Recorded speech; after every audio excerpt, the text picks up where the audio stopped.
Hello আমার সাকিবিয়ান ভাইরা বোনেরা, আই এম ব্যাক। বন্ধুরা, জাস্ট নাও দীঘা থেকে ফিরেছি। অ্যান্ড দীঘা থেকে ফিরে একটা বিন্দু অপেক্ষা করিনি, চলে এসেছি একটা দুর্দান্ত আপডেট নিয়ে। মানে তুফানের একটা বিশাল বড় রেকর্ড নিয়ে এখন কথা হবে এই ভিডিওতে। আমি জাস্ট এই ভিডিওটা শুরু করার আগে একটা বিষয় ছোট্ট করে বলতে চাই, এটা আমার সাকিবিয়ান ভাইদের বোনেদের জন্য, যারা তোমরা আমাদের ভিডিও ভালোবেসে দেখো, এটা কেবলমাত্র তাদের জন্য এই কথাটা বলছি। যারা আমাদের ডেডিকেশন নিয়ে প্রশ্ন তোলে তাদেরকে আমি বলবো, ভাই ডেডিকেশন নিয়ে অ্যাটলিস্ট প্রশ্ন তুলো না। ডেডিকেশনটা তোমাদেরও নেই অতটা যতটা শরৎ মিউজিক বেঞ্চেস টিমের আছে। যারা প্রিভিয়াসলি আমাদের কাজ দেখেছে তারা জানে আমরা কতটা ডেডিকেটেড। অ্যান্ড এটা যাদের বলবার ক্ষমতা আছে তারা বলে, যাদের বলবার ক্ষমতা নেই তারা বলে না। যাই হোক, আমরা অনেক ডেডিকেটেড এটুকু বলতে চাই। অ্যান্ড সাকিব ভাইয়াকে অনেক ভালোবেসে তাকে নিয়ে ভিডিও তৈরি করি। আমি এই প্রথম এই ভিডিওটা শুরু করার আগে আমি ওয়েট করছিলাম, আমি জাস্ট বাড়ি ফিরে একটু বিষয়টা ক্লিয়ার করে দিতে চাইছিলাম। আমি আসছি এই রেকর্ডটা নিয়ে কথা বলবো। বাট আমি দেখলাম তোমাদের একটা কমন প্রশ্ন এখনো আমি কমেন্ট বক্সে পেয়ে যাচ্ছি যে দিদি আপনি কেন হল রিভিউ নিলেন না। আমি পার্টিকুলারলি জানিয়ে দিয়েছি তোমাদেরকে কেন আমি হল রিভিউ নিইনি, এবং পার্টিকুলার বাংলাদেশ থেকে আমার এক ভাই আমাকে রিপ্লাই করা শুরু করেছিল। তো তোমাদের অনেকেরই মনে হতে পারে যে দিদি আপনি কেন রিপ্লাই করলেন না তাকে। আমি বেশ কিছু সিনিয়র মানুষদের সঙ্গে যোগাযোগ করেছিলাম, বাংলাদেশের যারা সিনেমা সংশ্লিষ্ট মানুষ, তারা আমাকে বারণ করেছেন। তারা বলেছেন যে রিপ্লাই করার কোনো প্রয়োজন নেই। তো আমি তাদের অনেক সম্মান করি, অনেক শ্রদ্ধা করি। তো তারা যখন বড় হয়ে আমাকে বারণ করেছেন, তাদের এই কথাটা আমার শোনা উচিত, তাই জন্য আমি রিপ্লাই করিনি। অ্যান্ড আমি 4 দিন বাড়ি ছিলাম না, তোমাদের বলেইছিলাম দীঘা গিয়েছিলাম। তো এইমাত্র বাড়ি ফিরেছি। আর একটা কথা রিপিট করে দিই, নদিয়া শান্তিপুরে থাকি আমি, শান্তিপুরে কোনো সিনেমা হল নেই, ঠিক আছে? নদিয়া কিন্তু একটা অনেক বড় জেলা, সো তোমরা গুগল করে নিতে পারো।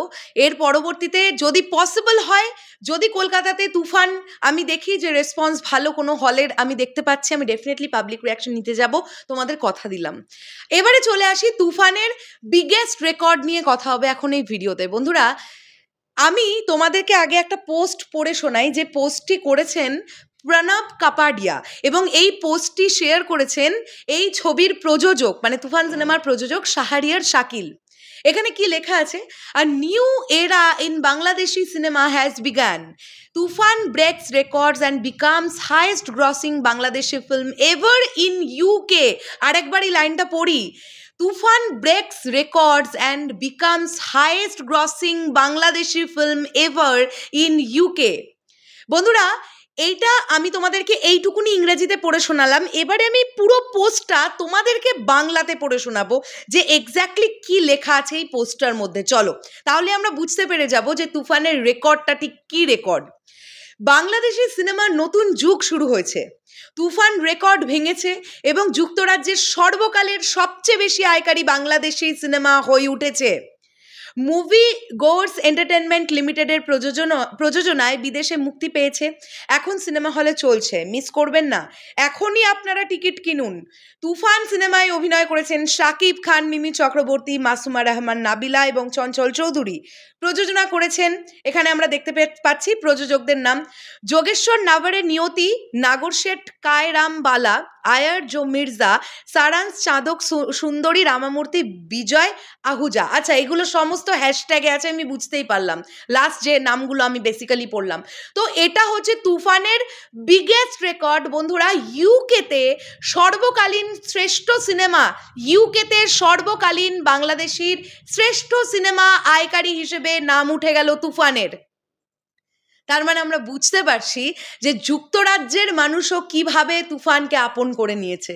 আমি শুধু সেই দিনটার অপেক্ষা করছি যে কবে টোটাল কালেকশনটা আমরা জানতে পারবো, যে তুফান সিনেমাটা পুরো বিশ্ব থেকে কত টাকা আয় করতে পারলো, বক্স অফিস কালেকশন কীরকম কী হলো। তো আমি সুপার এক্সাইটেড। আমরা জাস্ট একদিন আগেই জানতে পেরেছি যে আমেরিকার মার্কেটে এই ছবিটা অলমোস্ট বাংলাদেশি টাকা অনুযায়ী 1.5 কোটি টাকার কালেকশন করে ফেলেছে, বাংলাদেশি টাকা অনুযায়ী 1.5 কোটি টাকা, আমেরিকান ডলার হিসেবে। সো সেখানের পরে আমরা এবার কিন্তু ইউকে অর্থাৎ যুক্তরাজ্যের সন্ধানও এবং আপডেটও পেয়ে গেলাম। এভাবে চলতে থাকুক তুফানের রেকর্ড, একের পর এক রেকর্ড করতে থাকুক তুফান। না হলে সেই তুফান ব্যাপারটা, এইগুলো তো তুফানের সঙ্গেই যায়, তাই না? তুফান যখন আসে সব লন্ডভন্ড করে দেয়। তাই এ তুফান সমস্ত রেকর্ড লন্ডভন্ড করে দেবে। শেষ করলাম ভিডিওটা, দেখা হচ্ছে আবার খুব শিগগিরই নতুন কোনো ভিডিও নিয়ে। তাহলে এখনের জন্যে টাটা।